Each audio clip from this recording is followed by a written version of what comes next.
Hello, everyone. This is Andrew Roots, and welcome to a digital reading of an excerpt from my new book, Baal and the Gods of War.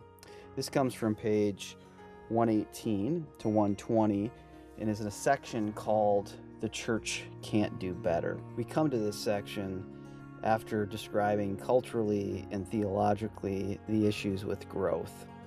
This section particularly was inspired from so many people across Protestantism saying things like the church can do better or the church needs to do better. And here I'm wondering if that's even a logical thing to think about.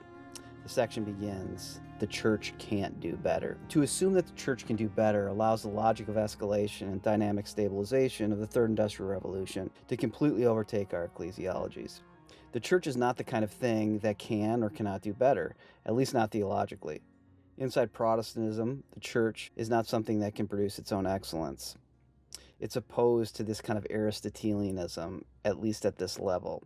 To be able to do better assumes some kind of expended energy works from within the agent that can move the agent through its own power into excellence, into doing well and therefore saving itself. Inside late-form capitalism, doing well is equated to winning, escalating growth, and self-achieved salvation. To say that the church can do better is to say that the church can save itself by the power of its own escalating growth. To say that the church can do better is to open it to a spirit, to a Geist that is not the Holy Spirit, who, through obedience to the word of the Father, comes to the dead Son and raises him to life, to live eternally as the obedient one. It is this Spirit alone who makes and shapes the church. It is this Holy Spirit alone who makes the church good inside the Trinitarian economy of obedience. The church cannot do better. It's not that kind of thing. Even Hartmut Rosa, who's no theologian, reminds us that religious communities, both historically and contemporaneously, should at least stand outside the logic of escalation. The church cannot be thought of as purely an institution locked inside the logic of modern industrialization. Those who say the church can do better have fallen deeply into this conception. As the body of Jesus Christ, gathered by the Holy Spirit, the church cannot do better or worse. The church can only obey or disobey the one who calls it. Obedience is fundamentally a relational category, a dialogical event of word and response. The church can only follow the living God or not. This is what I mean by obey or disobey. The church can only be led by or turned away from the calling and direction of the Spirit. The church either hears the word of the living Christ by the Spirit and responds, or the church hears and refuses. The word alone makes and saves the church. The word commands us to leave Egypt behind and grow, not our resources or our relevance, but grow into the relational embrace of the mother to the child through the suffering of the cross.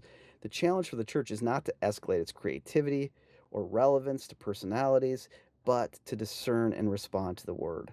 The great challenge for the church is not to win growth, but to discern the word that must be obeyed and to grow in following.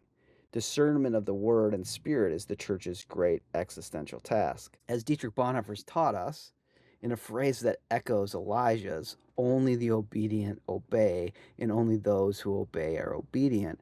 The church has its life in and through the word that calls us to obey the Father by living inside the embrace of the Son who is held by his mother. The word alone makes us children. And the church is the sanctorum communio, the sacred community of the children of God.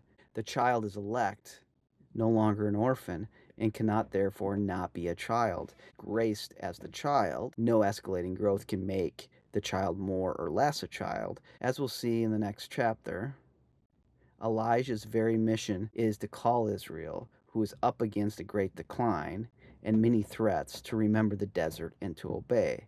But why, for many of us, does this all sound naive and stiff, even smacking of fetism? And why, for others, does this talk of obedience as hearing and responding feel repulsive and even repressive? Some of us assume there's no freedom in obedience, which shows that we're more comfortable being slaves of personality labor inside industrial capital than we are being children. Why are we more stirred by the frustrated heraldings that the church can do better by growing more relevant than we are by the beckoning to stop and hear the living word that is calling us to follow? To answer this, we need to further explore the two deeply intertwined options for growing personality capital in the third industrial revolution, techno-optimism and identitarianism. The logic of escalation takes the shape of these two outlooks. Unfortunately, our ecclesiologies follow suit. A modern Baalism is propped up in these two manners of driving for expanding growth. I hope this gives you a taste of my new book, Baal and the Gods of More, and will lead you to check it out. Thanks for listening.